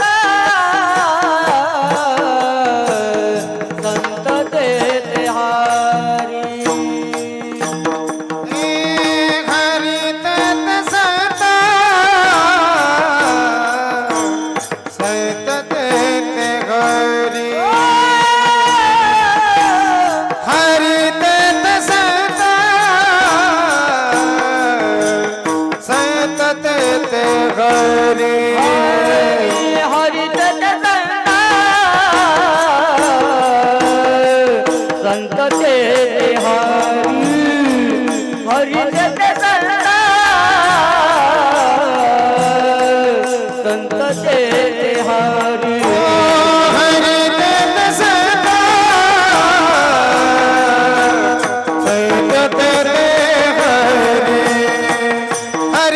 संत, संत ते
हरी. कधी योग्यांच्या घरी काम केलं का देवाने? काम तर सोडून द्या, पण योगियांचे ही मानसे उमरडोणी जाय, ध्यानात पण येत नाही. संतांच्या घरी काय काय कामं करतो. अहो एकनाथ महाराजांच्या घरी तर हो 32-36 वर्ष परमात्मा राबला. श्रीखंडाच्या रूपाने 12 वर्ष. आपल्या महाराष्ट्रामध्ये धुळे जिल्हा आहे. तिथं साक्री तालुका आहे. एक निजामपूर नावाचं गाव आहे. तिथं मदनलाल शर्मा नावाचा ब्राह्मण होता आणि तो पायी चालत गेला द्वारकेला. तप केलं त्याने. तपात देव नाही प्रसन्न झाले, रुक्मिणी प्रसन्न झाली. रुक्मिणी म्हणे, बाबा तू कशाला तप करतो इथं? म्हणे, आईसाहेब देवाच्या भेटीकरता मी आलो. म्हणे, देव नाही इथं, 12 वर्ष झाली, म्हणून तर मी तुला सांगते इथं बसून काय करणार आहे. मग देव कुठे आहे? म्हणे, आत्ता सध्या देव पैठणला आहे. कोणाच्या घरी? नाथांच्या घरी. काय काम करतात? सगळे कामं करतात, धुणं भांडी काय असेल ते सगळे कामं बरं का. धुणं भांडं उगाच नागत. वस्त्र गंगा तेरी धूत आसे, वस्त्र गंगा तेरे धोतासे, वस्त्र गंगा तेरे धोतासे. निळा म्हणे देव राबे निळा म्हणे देव राबे भक्त, निळा म्हणे देव राबे भक्त, निळा म्हणे देव राबे भक्त. वस्त्र गंगा तेरे धोतासे, वस्त्र गंगा तेरे धोतासे, वस्त्र गंगा तेरे धोतासे. त्रिखंड्या चंदन उगाळोनी करी, वस्त्र गंगा तिरी धूत असे, असं ते प्रमाण आहे. निळा म्हणे देव राबे भक्ता घरी. हो, भक्ताच्या घरी परमात्मा राबतो. हे सर्वात मोठं उदाहरण म्हणजे नाथ महाराजांचं. जेव्हा तो ब्राह्मण आला म्हणजे द्वारकेहून पैठणला. पैठण बी तुम्हाला कळालं पाहिजे, पैठण म्हणजे काय. नाथ महाराजांनी पैठणलाच अवतार का घेतला हे पण कळालं पाहिजे. सांगतो ना आपण, मध्यम युग. ज्ञानोबाराचा काळ जर आधीच आहे, तुकोबाराच्या नंतरच आहे. दोघांच्या मध्य काळात नाथ महाराज आहे. पैठण म्हणजे मुद्दाम नाथ महाराज पैठणला अवतरित झाल्याचं कारण, पैठण ही काळाची राजधानी. शब्द ऐकायला जरा चुकीचा वाटला असेल ना. काळाची काय? तुम्हाला देशाची राजधानी माहिती आहे बुवा. महाराष्ट्राची राजधानी, आर्थिक राजधानी मुंबई, देशाची राजधानी दिल्ली. ही काळाची राजधानी काय प्रकारे? अहो, काळ पण एक महत्त्वाचा घटक आहे या जगामध्ये. त्याच्याशिवाय काही चालत नाही. बघा, ज्यावेळेला कलियुगाला आरंभ झाला, काळाची पहिली राजधानी हस्तिनापूर, 3044 वर्ष, तारखा लिहून घ्या. त्यानंतर काळाची दुसरी राजधानी कलियुगामध्ये उज्जैन, दुसरी राजधानी 135 वर्ष. आणि नंतर काळाची तिसरी राजधानी आत्ता सध्या जी व्यवहारामध्ये वर्तमान काळात आहे ती पैठण. किती वर्ष? 1900 म्हणजे 1800 वर्ष, 18,000 वर्ष म्हणजे 1000. आत्ता सध्या 1945 वर्ष झाली ना. 18,000पैकी तेवढे बाकी आहेत. तोपर्यंत काळाची राजधानी पैठणलाच राहणार आहे. एकनाथ महाराजांना माहिती होतं काळाची राजधानीत पैठणमध्ये, आपण तिथंच अवतार घ्यावा, महत्त्वाचं काम होतं म्हणून. हो, एकनाथ महाराजांचं कार्य महत्त्वाचं आहे. प्रतिकार शक्ती निर्माण करायची होती, प्रचंड वाङ्मय तयार करायचं होतं, म्हणून परमात्म्याने 36 वर्ष नाथांच्या घरी काम केलं. पहिलं श्रीखंडाच्या रूपाने. तो ब्राह्मण आल्यानंतर श्रीखंड गुप्त झाला. परत त्यांनी शोक केल्यानंतर परत प्रकट झाला, दर्शन दिलं पण निघून गेला. दुसऱ्यांदा देव आले उद्धवाच्या रूपाने, परत 12 वर्ष, परत प्रकट झाले, गुप्त झाले. आणि तिसऱ्यांदा गावोबाच्या रूपाने. 32 का बरं हो नाथाच्याच घरी का बरं? याचं कारण आहे, नाथ महाराजांना कामं जास्त होती म्हणून. मुळामध्ये नाथ महाराज भक्कम संत. भक्कम म्हणजे काय? कुळ, गुरु, देव, पत्नी, परिवार, संप्रदाय सगळं भक्कम. आयुष्य ते पण भक्कम. कुळ ब्राह्मणाचं, संप्रदाय वारकरी, साक्षात्कार दत्ताचा, कृपा जनार्दनाची, वारसा भानुदासाचा, आणि प्रपंचात 7 गिरजाबाईंची. बरोबर आहे? आता एवढं सगळं कुठल्या संतांना लाभलं मला सांगा. गिरजाबाईसारखी पत्नी कोणत्या संतांना मिळाली? आता तुकोबारांना विचारा, तुमचं कसं काय? बरे झाले बाईल मिळाली कर्कशा, झाली ही दुर्दशा जनामध्ये. गाव कुठे सगळ्या संतांना गावं चांगली मिळाली? गावं चांगली नाही. बरं, गावातली माणसं चांगली नाही, सगळीच फजिती महाराज, सगळीच फजिती. एकनाथ महाराजाला सर्वांगीण जो लाभ आहे ना, त्याचं कारण आहे जनार्दन एकनाथ खांब दिला. त्यांना हा खांब द्यायचा होता, इमारतीला खांब द्यायचा होता. हो, खांब द्यायचा होता. रचना कशा कशाची केली आहे का? हो, एकनाथी भागवत, 10-15 ग्रंथ येते. एकनाथी भागवत, भावार्थ रामायण, शुकाष्टक टीका, 300 भारुड, हरिपाठ, चिरंजीवपद, भावार्थ रामायण, चतुश्लोकी भागवत, हस्तामलक, मुद्राविलास, आनंदलहरी, रुक्मिणी स्वयंवर, एवढे एकनाथ महाराजांचे ग्रंथ आहे. किती लोकांनी वाचले सांगा. जर तुम्हाला कदाचित प्रश्न आलाच, अमिताभ बच्चननी विचारला तुम्हाला प्रश्न करोडपतीमध्ये, हां, एकनाथ महाराजांच्या वाङ्मयापैकी एखादं वाङ्मय आलं, नक्की तुम्ही 50 कोटी हरणार.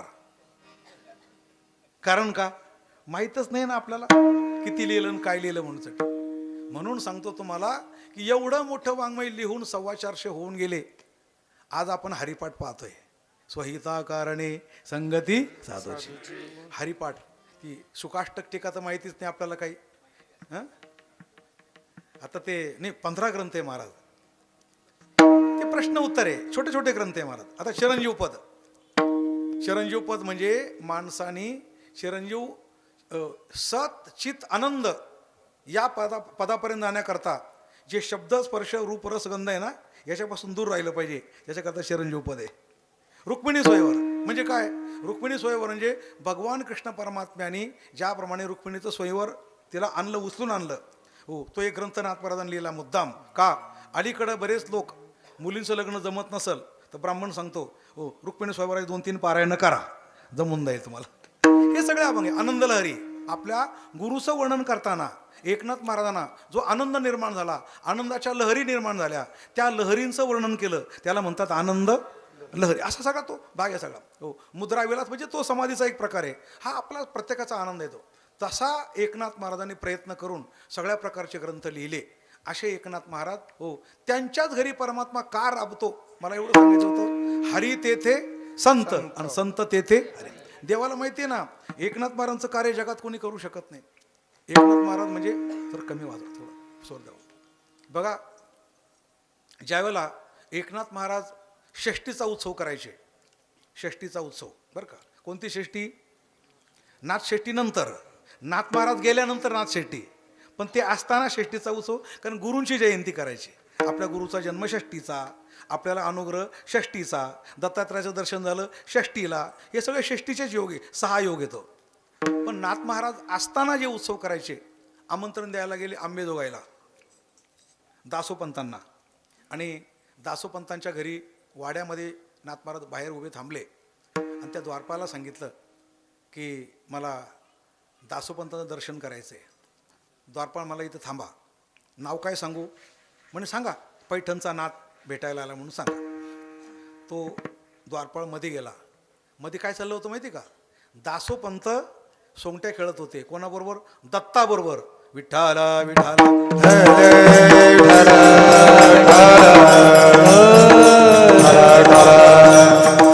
ते किती मोठे साक्षात्कारी होते. जाऊन पहा तुम्ही आंबेजोगाईला, मोठा वाडा आहे त्यांचा.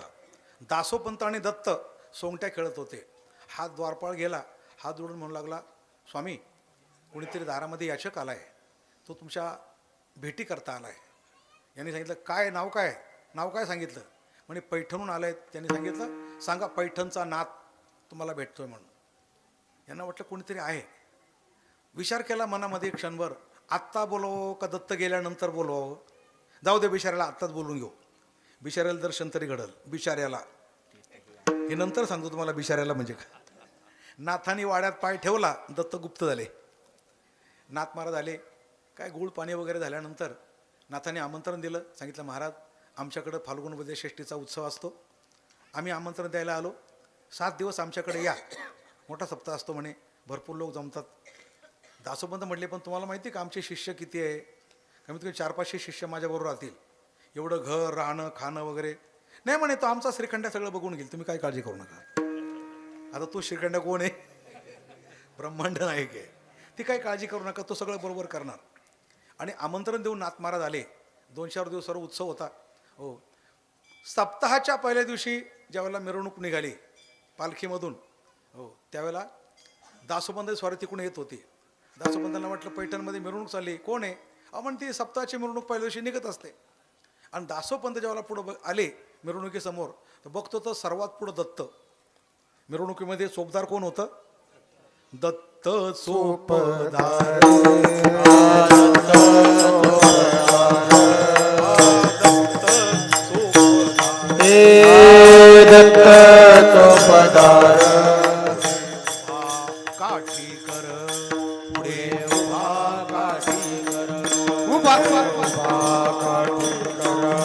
पुढे उभा काठी कर, उभा काठी कर, पुढे उभा हो दत्त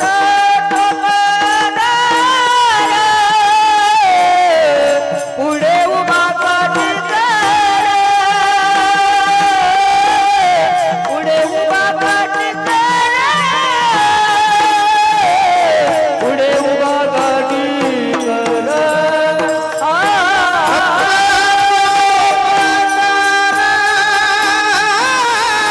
पुढे उभा काठी कर, ये पुढे उभा काठी कर,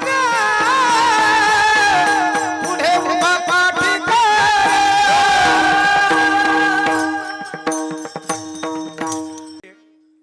आणि एकनाथ महाराज सप्ताहाच्या पहिल्या दिवशी व्यासपीठावर बसले. प्रवचन एकनाथ महाराज असायचे रोज. कीर्तनकार वेगळे वेगळे, पण प्रवचनकार एकनाथ महाराज. दासोपंत पुढे बसलेले आहेत ऐकायला. एकनाथ महाराजांनी ओवी निवडली, ओम नमोजी आद्या. विस्तार सुरू झाला. ओमचा विस्तार. ओम म्हणजे अकार उकार मकार. ओम म्हणजे सत्वरस्तम.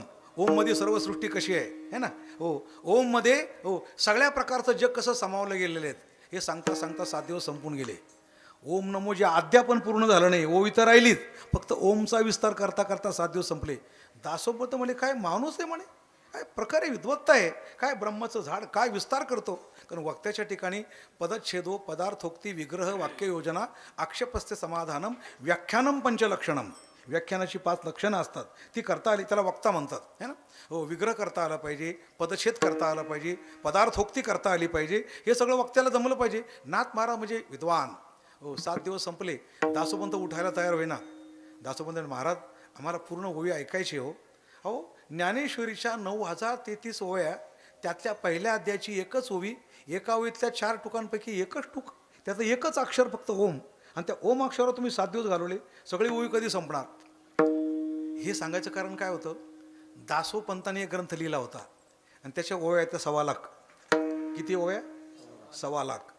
गीतेवरच होता. दासोपंतांच्या गीतेच्या टीकेमध्ये 1.25 लाख ओव्या आणि ज्ञानेश्वरीच्या किती 9033 ओव्या. दासोपंतांना काय वाटायचं, ज्ञानेश्वरांपेक्षा आपला ग्रंथ मोठा. ते असं म्हणायचे, ज्ञानेश्वरांच्या ज्ञानेश्वरीपेक्षा आपला ग्रंथ हा अहंकार होता.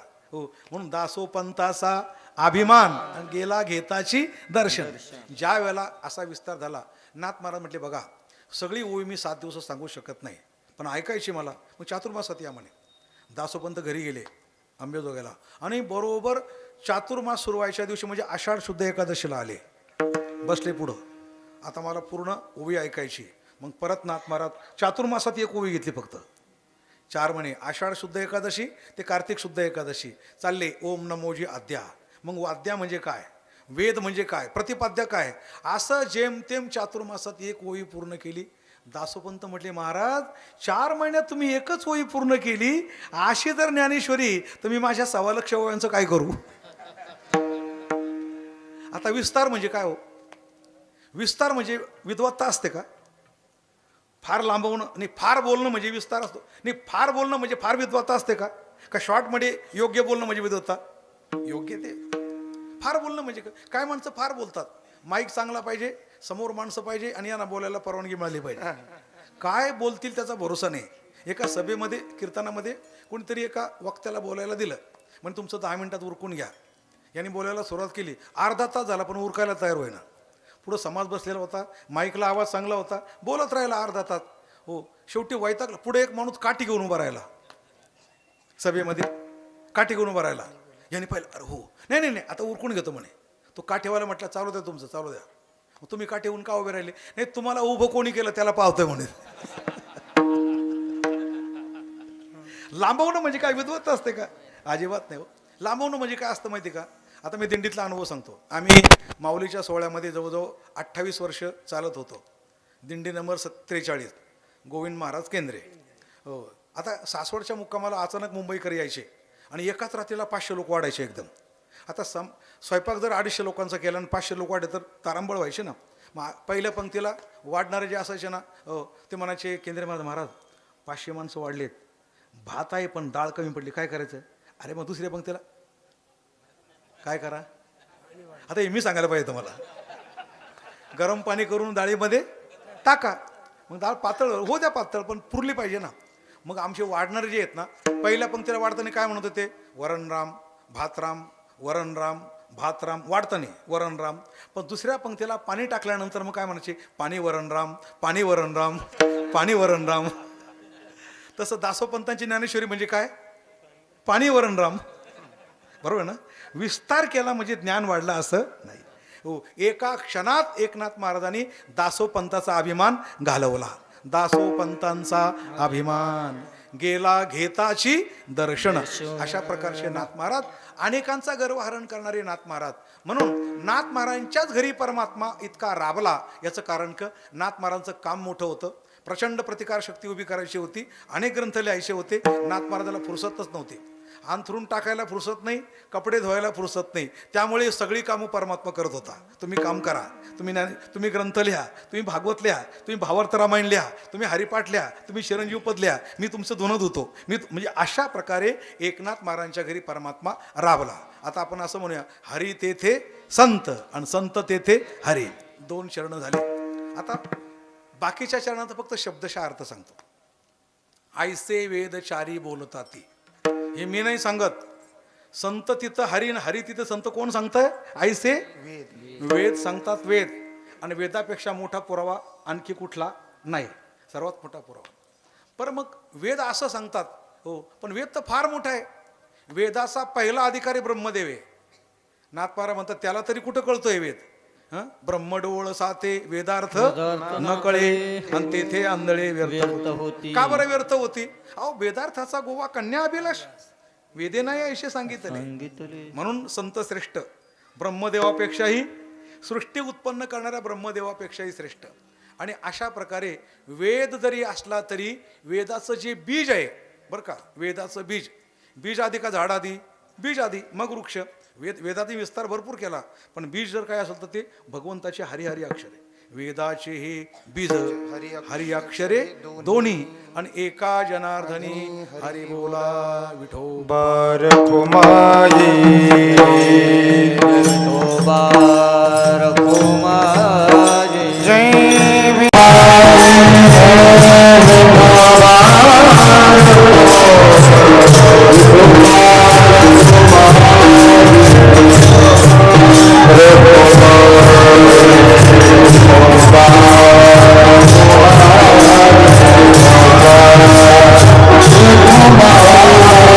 कडे पाहताना, सद्य परिस्थितीचा विचार करताना प्रत्येकाला आपल्याला एक स्वतःची नजर असली पाहिजे. त्या नजरेमध्ये आपल्याला सत्य असत्याचा निवाडा करता आला पाहिजे. माणूस नुसता भाविक असला पाहिजे, पण भाविक असून तो डोळस पण असला पाहिजे. नुसता मेंढरासारखा चालणारा नको मनुष्य, बरोबर आहे. त्याला संत वाङ्मयाच्याद्वारे काहीतरी चांगलं कळालं पाहिजे. मी का मतदान करतो, मी का कुणाला मानतो, माझे कारण आहे काहीतरी. हो, मानण्याच्या पाठीमागे माझी श्रद्धा तर आहे, पण ती डोळं श्रद्धा आहे असं माणसाला कळायला पाहिजे प्रत्येकाला. पण आज आपण ज्यावेळेला संतांच्या नजरेने जगाकडं पाहतो, त्यावेळेला आपल्याला काय दिसतं, एकंदरीत सगळ्या संत वाङ्मयाच्याद्वारे सांगितलं ना, त्या तारखा सगळ्या 1528ला बाबरने राम मंदिर पाडावं आणि 1533ला नाथ महाराजांनी अवतार घ्यावा. फक्त 5च वर्षाचं अंतर आहे. कारण संतांना ती काळजी होती. भारताच्या मानबिंदूवर बाबरने आक्रमण केलेलं होतं. पुन्हा राम मंदिर बांधणं ही काळाची गरज होती. म्हणून संतांनी कधी राम मंदिराचा लढा शिळा पडू दिला नाही. शतकानुशतकं 500 वर्ष झाले ना, राम मंदिराचा मुद्दा तेवतच राहिला. 76 लढे झाले, 76 लढे. 76 लढ्यामध्ये 4.25 लाख राम भक्तांनी प्राण गमावला. साधा लढा नाही आहे, 4.25 लाख. आणि त्यानंतर 4.25 लाख माणसांचे बळी गेल्यानंतर मग आपण 22 जानेवारीला 2024ला प्रभू रामचंद्रांना आणि मंदिरामध्ये विराजमान झालेले पाहतोय. हा 500 वर्षाचा लढा आपण जिंकलोय. मग का आनंद व्यक्त करू नये आपण सगळा. सर्वांना आनंद झाला. पण एकदा माणसाला बरं का काम झालं की जबाबदारी वाढत असते. खरं आहे ना, काम झालं की जबाबदारी वाढते. मुलगा होत नाही, पण झाला मुलगा, शिक्षण झालं पाहिजे मुलाचं. मोठा बनवला पाहिजे, जाऊ दे. मुलगी होत नाही, झाली मुलगी, जबाबदारी वाढली, शिकली पाहिजे, चांगलं तिचं केलं पाहिजे. हो, म्हणजे मुलगी झाली की जबाबदारी वाढते ना, तसं राम मंदिर झालं पण जबाबदारी वाढली आहे.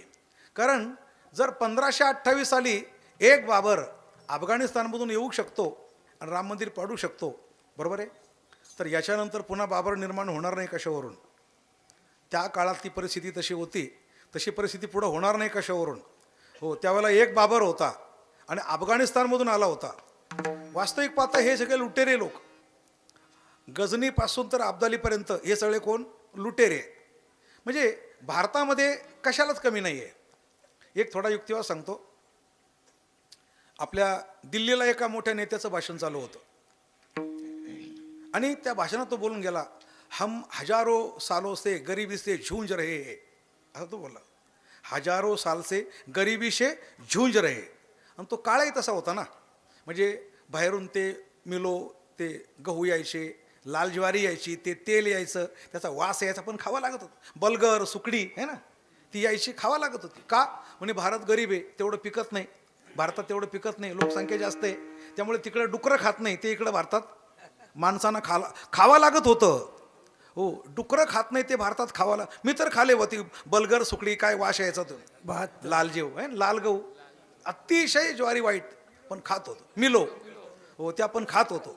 विसरू नका या सगळ्या गोष्टी, बरं का, खात होतो आपण. उलट लालबहादूर शास्त्रीजी म्हटले होते, अमेरिकेतून गहू आणल्यापेक्षा, ज्वारी आणल्यापेक्षा भारतातल्या हो काय 60-65 कोटी लोकांनी जर शनिवारचा एक उपवास केला तर आपण स्वावलंबी होऊ आणि तिकडून अन्न आणायची गरज पडणार नाही. म्हणजे उपासमारीचे दिवस होते. म्हणून तो नेता म्हटला होता, बरं का, काय म्हटला होता की हम, म्हणजे आत्ताची गोष्ट आहे, तो म्हटला सुई तो म्हणजे राफेल तो क्या, हम सुई भी नहीं खरेदी कर सकते, इतका भारत गरीब आहे. हम हजारो साल से गरीबी से झूंझ रहे हैं. ते भाषण संपल्यानंतर राजीव दीक्षितांनी भाषण केलं इथलं. राजीव दीक्षित, आता हे नाव तर तुम्हाला सर्वांना माहिती आहे, किती विचारवंत नाव आहे ते. राजीव दीक्षित म्हटले, हे महाशय म्हणतात की आम्ही हजारो साल से गरीबी से झूंझ रहे. कोण म्हणते भारत गरीब आहे? भारत जर गरीब आहे, भारत जर गरीब होता हो, तर इंग्रजांनी जे वर्णन केले भारत सोने की चिडिया, हे खोटं आहे का? भारत जर गरीब होता तर मदालसीने जे वर्णन केले, 18 भार वनस्पती, फळी फुले ओळती आणि 22 त्या पोखरणी नदी गंगा वाहती, ज्या घरी कुलस्त्रिया राज्य राणी व संपत्ती, हो, हे का अमेरिकेचं वर्णन आहे का? आणि जाऊ द्या, भारत जर गरीब होता तर अब्दाली जो आला होता तो काय दगडगोटे लुटण्याकरता आला होता का? गजनीने जे आक्रमण केलं होतं ते काही इथून माती नेण्याकरता आला होता का तो? बाबर आला होता, कशा करता आला होता? मला सांगा, एवढे आक्रमणं झाले भारत देशावर, आक्रमणं गरिबावर होतं का श्रीमंतावर? श्रीमंतावर. हो, लुटण्यासारखं असेल तर लुटणार ना, गरिबाला काय लुटायचं, लंगोटी न्यायची का? इतक्या वेळेला आमचा देश लुटला, म्हणजे लुटण्यासारखं आमच्याकडं आहे. लुटत राहिले, लुटत होते, आणि एवढ्याने लुटल्यानंतर सुद्धा आज आम्ही श्रीमंतच आहे जगामध्ये. कोण म्हणते गरीब आज आहे? G20चा कार्यक्रम आपण घडू शकतो की नाही? G20 म्हणजे काय? एकाच वेळेला 20 राष्ट्रपती, जी म्हणजे जनरल, 20 म्हणजे 20 म्हणजे 20 राष्ट्रपती, एकाच वेळेला 20 राष्ट्रपती आपण आपल्या देशात आणले, सुरक्षित 3 दिवस ठेवले आणि परत केले. हे कोणताही देश करू शकत नाही. त्या 3 गोष्टी घडल्या होत्या. 3 म्हणजे काय? पहिलं म्हणजे तारीख होती 9/9. ज्या वेळेला आपल्याला यशस्वी काम करायचं असतं त्यावेळेला 9 तारीख निवडायची असते, कारण रामनवमी. कळलं का तुम्हाला? तुलसी राम को क्यों न, काय तुलसी राम को क्यों न भजत निशंक, आदि अंतमो एक है जैसा 9 का अंक. तारीख होती 9/9. मोदीजी बसले त्यावेळेला वरती पुढं लिहिलं होतं भारत. का लिहिलं होतं? हो, आता G20मध्ये इंग्लंडवरून पण येणार होते, इंग्रज पण येणार होते राष्ट्रपती. का? हो, जे आपल्या भारताचा इंडिया करून गेले होते त्यांना परत दाखवायचं होतं, आता इंडिया राहिला नाही, आता आमचा देश भारत झालेला आहे. बरोबर ना? याला घर वापसी म्हणतात. इंडिया नाव चांगलं का भारत नाव चांगलं? इंडियाच्या पाठीमागे काय मला माहिती नाही, पण भारताच्या पाठीमागे आमचा भारत देश हा पौराणिक भारत आहे. बरोबर आहे ना? पुराणामध्ये हो, म्हणजे ज्या वृषभदेवाचा पुत्र भरत आहे ना, हो, दुष्यंत शकुंतलाचा पुत्र भरत, रामाचा भाऊ भरत, या भरतांच्यामुळे आपला भारत आहे, भारत. आणि तिसरी गोष्ट म्हणजे पाठीमागे चक्र होतं, है ना? बघा, तुम्ही आठवण करा, स्मरणांना ताण द्या. 9/9 या तारखेला G20च्या कार्यक्रमाला मोदींच्या पाठीमागे एक चक्र होतं, जे चक्र कुठंच पाहायला भेटत नाही. हे पौराणिक चक्र येते, बरं का? जे चक्र हो, आणि B.R. चोप्राने महाभारत सुरू करताना टी व्हीवर दाखवलं होतं, है ना, मै समय हूँ, आहे ना. असं समयचक्र दाखवलं होतं. ते एवढ्याकरता दाखवलं होतं समयचक्र, G20च्या 20 राष्ट्रपतींना हा संदेश पोहोचवायचा होता हो, की या भारतावर सगळ्यांनी आक्रमण करून पाहिले, सगळ्यांनी राज्य करून पाहिलं. गजनी आला, त्याला स्थिर होता नाही आलं. मोहम्मद घौरी आला, त्याला पण स्थिर होता नाही आलं. इस्लामाने 800-700-800 वर्ष राज्य करायचा प्रयत्न केला, पण स्थिर सरकार देता आलं नाही. मग इंग्रज आले, ते 150 वर्ष होते, पण त्यांनाही स्थिर सरकार देता आलं नाही. अब बारी हमारी आहे. हो, चक्र आता आमच्याकरता उभं आहे. आलं का लक्षामध्ये? हा चक्र दाखवण्याचा हेतू होता. G20 सारखा कार्यक्रम भारत राखू शकतो, घडवू शकतो. भारताला गरीब म्हणत का नाही? अजिबात नाही. म्हणून तर 7 मे 70 और 70 में 7 माहिती आहे तुम्हाला गणित? 7 मे 70 और 70 में हे काय गणित आहे? मागच्या काळामध्ये 70 वर्षात 7 विमानतळं झाली. याला म्हणतात 70 मे 7. बरोबर आहे? 70 वर्षात 7 विमानतळं. हो, आणि आत्ताच्या काळामध्ये 7 वर्षामध्ये 70 विमानतळं झाली. हो, याला म्हणतात 7 मे 70. आलं का लक्षात? कुठून आला पैसा? चोऱ्या केल्या का कुठं? नाही हो. भारतामध्ये 100 कोटी लोक ज्यावेळेला टॅक्स भरतात, ज्यावेळेला GST भरतात, हा पैसा कुठं जातो? जमाच आहे ना. अहो, राम मंदिर बांधणं म्हणजे काय? बरेच अकलेचे तारे बरेच म्हणत होते तिथं हॉस्पिटल बांधायला पाहिजे होतं म्हणे राम मंदिराच्या ऐवजी. हो, का बरं? लोकांच्या उपयोगी पडलं असतं. राम मंदिराने काय फरक पडायचा? आता दुसरं गणित आहे का? राम मंदिर एक अर्थशास्त्र आहे, राम मंदिर एक भूगोल आहे, राम मंदिर एक इतिहास आहे, राम मंदिर एक उत्तर आहे. सर्वांवर बोलायला मला वेळ नाही, पण एक अर्थशास्त्र. पहिल्याच दिवशी राम मंदिर उघडलं 22 जानेवारीला. त्या दिवशी पूर्ण दिवसामध्ये गल्ल्यामध्ये 3 कोटी रुपये आले. किती कोटी? मग 3 कोटी रुपये जर एका दिवसात आले, महिन्याचे किती होतात? प्रत्येक महिन्याला एक हॉस्पिटल बांधा ना आता. कळलं का तुम्हाला? प्रत्येक महिन्याला तुम्ही हॉस्पिटल बांधू शकता ना. एवढा अहो, जो लोकांच्या खिशात पैसा येतो, गल्ल्यामध्ये येतोय, आणि मंदिराचा पैसा तुमच्या पण राम मंदिर एक अर्थशास्त्र आहे. सरदार वल्लभभाईचा पुतळा बांधला म्हणजे भावना नाही आहे, ते पण अर्थशास्त्र आहे. दिवसाला कोट्यवधी रुपये जमा होतात त्या ठिकाणी. मला काय सांगायचं आहे, हो, राम मंदिर बांधलं. आलं का लक्षामध्ये?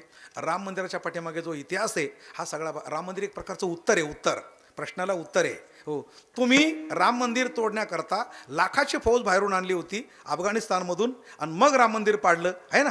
हो, आम्ही शस्त्राने जमा केले, आम्ही सैन्याने जमा केलं, आम्ही कायद्याच्या मार्गाने, संविधानाच्या मार्गाने उत्खनन केलं.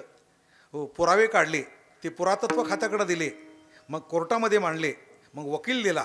आलं का लक्षात? आणि वकील देऊन, न्यायाधीश देऊन, हो, संविधानाच्या मार्गाने केस जिंकलेलो आहे. हो, हे त्याला उत्तर आहे. तलवारीला संविधानाचं उत्तर आहे. विठाला विठाला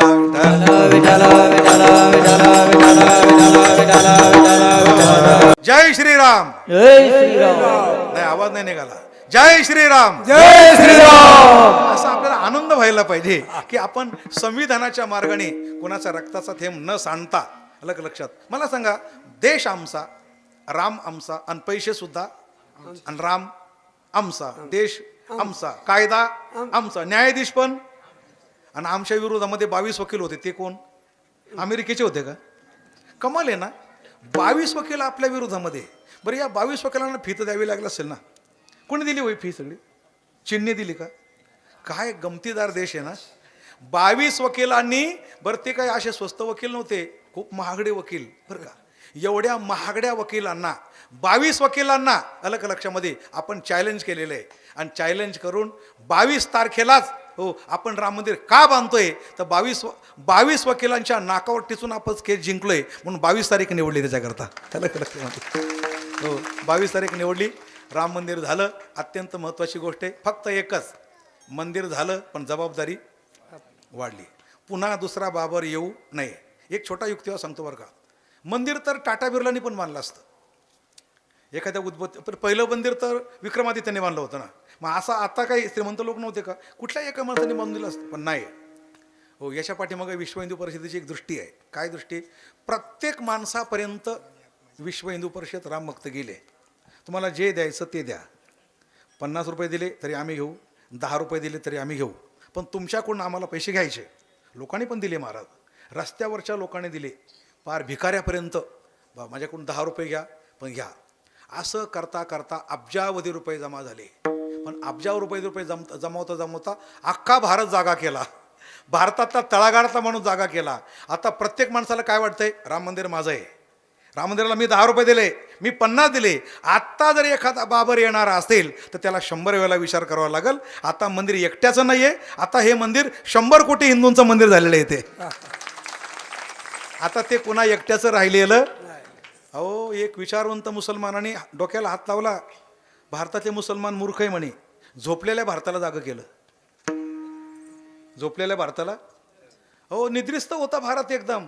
फार आता उपराष्ट्रपती आमचा झालाच होता, बरोबर आहे. खासदार आमचे वाढतच होते. हळूहळू आणखीन राहिलेल्या 24 वर्षामध्ये आम्ही अख्खी संसद जिंकलो असतो. पंतप्रधान, राष्ट्रपती आणि सेनाप्रमुख मुसलमान बनवला असता आणि भारत आमचा केला असता. एका मशिदीकरता सगळा भारत जागा करून दिला. तो बोलतोय, कोण बोलतोय? हे त्याचं गणित येतं. खरंच भारत निद्रिस्त होता बरं का. पण आता इथून पुढं निद्रिस्त राहू नये. संतांनी जे जागृत केलं आपल्याला, एकनाथ महाराजांनी का बरं 1533ला अवतार घेतला. आणि पुढं तुम्हाला सांगतो बरं का, 1598ला जिजाऊ माँसाहेबांचा अवतार आहे आणि 1599ला एकनाथ महाराजांचं प्रयाण आहे. या 2 तारखा फार महत्त्वाच्या आहे. जिजाऊ माँसाहेब म्हणजे कोण आहे? ज्यांनी छत्रपती शिवाजी महाराज जन्माला घातले बरं का. एकनाथ महाराजांनी काय केलं? आयुष्यभरामध्ये जे संत वाङ्मय लिहिलं, जो आक्रोश केला, जो टाहो फोडला बरं का, एवढं सगळं प्रमाण आहे, वेळ नाही आता. टाहो फोडला आणि त्या आक्रोशाचा, त्या टाहोचा जो काही ऊर्जा होती, ती सगळी ऊर्जा जिजाऊ माँसाहेबांच्या ओटीत टाकून मग प्रयाण साधलं. म्हणून जी जगदंबा जागवण्याकरता एकनाथ महाराज म्हणतात, काय म्हणतात? दारू गडबयाता, दारू गडबया, दारू गडबयाता, दारू हो दारू गडबयाता, दारू गडबये, दारू गडबयाता, दारू गडबये, दारू गडबयाता, दारू गडबया, दारू गडबयाता, दारू हो दारू गडबयाता, दारू गडबये, दारू गडबयाता, दारू गडबया, मच्छाई बयाता, दारू गडबया, मठाई बयाता, दारू गडबया, मच्छाई बयाता, दारू गडबया, हा गठाई बयाता, दारू गडबया, दारू गडबयाता, दारू गडबया, दारू गडबयाता, दारू गडबये, दारू गडबयाता, दारू गडबया, दारू गडबयाता, दारू गडबया. तुळजापूर भवानी दार उघड, महालक्ष्मी दार उघड, तैलंग लक्ष्मी दार उघड, या सगळ्या देवांना हाक मारली आणि ती हाक, ती ऊर्जा या जगदंबेच्या ओटीमध्ये टाकली. कोणी? एकनाथ महाराजांनी. मग ती ऊर्जा देऊन मग एकनाथ महाराज निवांतपणे 1599ला आणि समाधिस्थ झाले. ती ऊर्जा घेऊन जिजाबाईंनी हा भारत देश पाहिला, महाराष्ट्र पाहिला. हो, आणि आपल्या पोटी असं एक रत्न. अहो, साधी गोष्ट नाही आहे, ही सगळी लिंक आहे, सगळी विरस्त्री एक प्रकारची. ज्यावेळेला शहाजीराजांना पकडण्याकरता लखोजी जाधवला, हो, त्याच्या मालकाने सांगितलं होतं, लखोजी शहाजी को गिरफ्तार करो. आणि रात्रभर लखोजी जाधव पाठलाग करत होते. शहाजीराजे घोडदौड करत होते जुन्नरकडे. आणि जुन्नरला ज्यावेळेला पोचले बरं का, पण त्याच्या आधी शहाजीराजे आणि जिजाबाई पण होत्या, 7 महिन्याच्या गरोदर होत्या. घोडदौड चालू असताना, हो, आणि पोटातल्या बाळाला जिजाबाई सांगत होत्या, शिवबा हे बघ, हो, आम्ही घोडदौड करतोय, दोघं पती पत्नी, आणि माझाच बाप लखोजी जाधव नोकरी करतात, असं राजकारण असतं. आणि तू 7 महिन्याचा माझ्या उदरात आहे, पण मी तुला सुख देऊ शकत नाही. पण बाळ लक्षात ठेव, जशी तुझी माता 7 महिन्याची गरोदर असताना रातोरात घोडदौड करते, अशीच घोडदौड तुला आयुष्यभर करावी लागणार आहे, हे कधी विसरू नको म्हणूसाठी. जुन्नरला ज्यावेळेला हे आले आणि जुन्नरला वेढा पडला, लखोजीला वाटलं आपण जुन्नर जिंकला, आता शहाजीला आता पकडला आपण. पण ज्यावेळेला विजयराव विश्वासरावांच्या वाड्यासमोर गेले आणि गरजले, तो भोसला बाहेर काढा म्हणून. विजयराव विश्वासराव स्वतः बाहेर आले, सांगतात, लखोजीराव, शहाजीराजे इथं नाही आहेत, ते निघून गेलेत. खोटं बोलताय तुम्ही, खरं सांगा, त्याला आम्ही पकडलंय. आणि उलटं बोलल्यानंतर त्यांनी पण तलवार काढली, विजयराव विश्वासरावने. आता 2 तलवारी एकमेकाला भिडणार. जिजाबाई आतून धावत आल्या बाहेर, आबा काय करताय तुम्ही? आणि मुलीला पाहिल्यानंतर या बापाच्या हातात ती तलवार गळून पडली. आपली मुलगी इथे, सगळं लक्षात आलं. याचा अर्थ रात्रभर मी पाठलाग केला, तो नुसता शहाजीचा नाही पाठलाग केला, आपल्या मुलीचा पण पाठलाग केला. किती करंट बाप आहे ना. आपल्या मुलीला 7व्या महिन्याची गरोदर असताना सुख देऊ शकत नाही, एकदम हंबरडा फोडला, जीव तू इथं आहे, मग कुठं असणार म्हणे? जिथं माझ्या कपाळाचं कुंकू जिथं आहे तिथंच मी राहणार. जाऊन तिला कवटाळलं आणि मग त्या शिवनेरी किल्ल्यावर तो किल्ला ताब्यात घेऊन सर्व व्यवस्था करून मग हा बाप निघून गेला. पण थोड्या दिवसात इकडे शिवाजी महाराजांचा जन्म झाला आणि तिकडं लखो जाधवाचा खून झाला. ज्यांनी इमानदारी केली ना, इमानदारीची फळं हे मिळतात. आलं का लक्षात? हो, एकाच वेळेला शिवाजी महाराजांचा जन्म होतोय. महाराष्ट्रावर 2 दुष्काळ पडतायत. पुण्यावरून गाढवाचा नांगर फिरवला जातो आणि सिंदखेड राजाला लखोजी जाधवाला हो आणि विष देऊन दरबारामध्ये खून करून मारलं जातं. असा तो घटनाक्रम आहे. पण जिजाबाईंनी हो ती एकनाथ महाराजांची देवी, ती युगायुगामधली देवी, शतकामध्ये अत्याचार हो झाले त्यावेळेची जागृत केलेली देवी, जी हो ज्ञानोबाराने जागृत केली, नामदेवराने जागृत केली, एकनाथ महाराजांनी जागृत केली, तीच देवी ईशा उदरामध्ये. आणि म्हणून तिने असा एक दिव्य रत्न पुत्र या महाराष्ट्राला दिला. हो, थेट मीराबाईपासून तर तुम्हाला मी जिजाबाईपर्यंत सांगितलं. हो, आणि मग या सर्व जागृतीमुळे, घटनाक्रमामुळे आज आपल्याला हो सर्वांच्या प्रयत्नानुसार, सर्वांच्या म्हणतो बरं का, 500 वर्षात महाराणा प्रताप पण झाले, 500 वर्षात गुरु गोविंद सिंग पण झाले आणि 500 वर्षात शिवाजी महाराज पण झाले. पण सर्वांच्याच काळामध्ये राम मंदिर झालेलं नाही. इतके मोठे मोठे शूर असूनही झालेलं नाही. गुरु गोविंद सिंगांनी सर्वात मोठा लढा दिलेला आहे. गुरु गोविंद सिंगांनी, तुम्हाला सांगायला मला आनंद वाटतोय, तुम्हाला आनंदाच्या उकळ्या फुटतील. प्रत्येक वेळेला आपले हरलेले आहेत. पण गुरु गोविंद सिंगांनी शीख समुदायाचा इतका प्रचंड साठा उभा केला होता की त्यांनी औरंगजेबचं सैन्य हरवलं आणि 4 दिवस लढा देऊन अयोध्या ताब्यात घेतली होती. अयोध्या अजून थोडे दिवस राहिले असते ना तर राम मंदिर बांधलं असतं. पण पुन्हा औरंगजेबनी फौज फाटा आणला, गुरु गोविंद सिंगला हरवलं, त्याची 2 मुलं भिंतीत गाडून मारली आणि त्यांना सुद्धा हो आणि अत्यंत क्रूरपणे मारलं औरंगजेबने. मग ती अयोध्या पूर्ण त्याच्या ताब्यात गेली. असा तो लढा. आणि असे लढे देत देत देत हो राम मंदिर सोपं नाही, साधं नाही महाराज. इतके प्रयत्न करून आपण जिंकलेले. आपण भाग्यवान आहे की एवढ्या लढ्यानंतर राम मंदिर, प्रभू रामचंद्रांना आपण मंदिरात पाहतोय. पण जबाबदारी वाढली. एवढ्या करता सांगतो, पुढचे 2 वाक्य ऐका. 3 मुद्दे. आमचा पहिला मुद्दा होता राम मंदिर, तो झाला. आता दुसरा मुद्दा आहे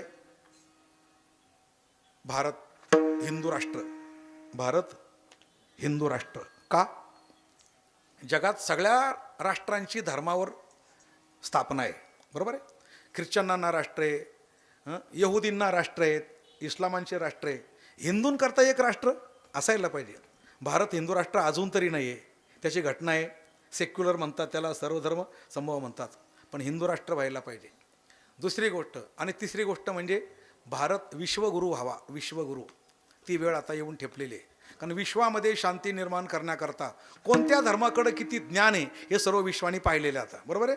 सर्व रक्ताने हात माखलेले. 2 महायुद्ध करून झाले, अलग लक्षात. त्यामध्ये कोट्यावधी जीव बळी गेले. आता फक्त शांती निर्माण करू शकतो, फक्त आपला धर्मच जगाला शांती देऊ शकतो, हे विश्वाला कळून चुकलेलं आहे. हे स्वप्न योगी अरविंद घोष, स्वामी विवेकानंद यांनी स्वतः पाहिलेले की आज आम्ही प्रत्यक्ष पाहतो डोळ्यांनी की ही विश्वमाता हो एक दिवस आमचा भारत देश, जगातले सगळे लोक आमच्या भारताच्या हिंदू धर्माच्या छत्रछायेखाली येत आहेत. हो, आता लिझा भिल्लर नावाची पत्रकार आहे, इंग्रजी पत्रकार. तिने 34 वर्षापूर्वी एक सर्वे केला होता. तिने सांगितलं होतं की आत्ता सध्या आपण ख्रिश्चन लोक सगळे 34% हिंदूंचे तत्व पाळतो 34 वर्षापूर्वी. आणि आत्ता चालू वर्षाचा सर्वे असा आहे, तिने सांगितलं 66% तत्व आपण हिंदूंचे पाळतो. म्हणून घेतोय स्वतःला ख्रिश्चन, पण वागतो कोणाप्रमाणे? हिंदूप्रमाणे. किती तत्व? 66. तिने सांगितलं आपण आता ऑलरेडी हिंदू झालेलो आहोत, असं लिझा व्हिल्लर नावाची पत्रकार सांगते. आमचा धर्म कसा कळत नकळत लोकांच्या हृदयामध्ये शिरतो. हो, तुम्ही गोकुळाष्टमी तरी करणार, मंदिरात तरी जाणार, रामनवमी तरी करणार, हनुमान जयंती तरी करणार, नवरात्रात तरी नाचणार, गणपतीमध्ये तरी नाचणार, गणपती तरी बसवणार. कोणत्या ना कोणत्या रूपाने आपला धर्म चौफेर असा हात फिरवतोय. म्हणून ती वेळ आता आलेली, भारत विश्वगुरू व्हावा. ज्ञानेश्वर ज्ञानराज माऊली तुकाराम, ज्ञानेश्वर माऊली ज्ञानराज माऊली तुकाराम, जय ज्ञानेश्वर माऊली, जय ज्ञानेश्वर माऊली. याचबरोबर 5 मिनिटं असतील कदाचित, सेवा संपली. एक शब्दही पुढं जात नाही, धावती चाल होईल एकदम छोटी. हो, शेवटी शरणाला वेदाचे हे बीज हरी अक्षरे दोन्ही पटकन वेदाचे बीज हरी अक्षर दोन्ही